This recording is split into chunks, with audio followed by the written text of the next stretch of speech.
کہ جس بندے کو اللہ تعالیٰ اپنے دین کے لیے استعمال کر لیں تو اس کی سعادت ہے، آپ پر کوئی احسان نہیں ہے۔ مگر ہمیں ایک بات بتائیں، ذرا میں اسی بات کو اردو میں کہہ رہا ہوں، کھول کر کہہ رہا ہوں کہ یہ مدرسوں میں پڑھنے اور پڑھانے والے جتنی تنخواہ پاتے ہیں یا مسجدوں کے امام جتنی تنخواہ پاتے ہیں، یہ تو کوئی راز نہیں ہے، سبھی کو پتہ ہے۔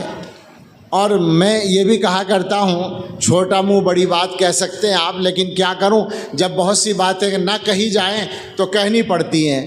میں یہ کہا کرتا ہوں کہ 10-15 ہزار روپے کو تنخواہ کہنا مکروہ ہے، اور مکروہ تحریمی۔ 30,000 سے کم کو تنخواہ کہنا بالکل مناسب نہیں لگتا ہے۔ یعنی 1,000 روپے روزانہ تو آدمی کو ملے، اس سے خرچہ چل سکتا ہے تھوڑا بہت مناسب انداز میں۔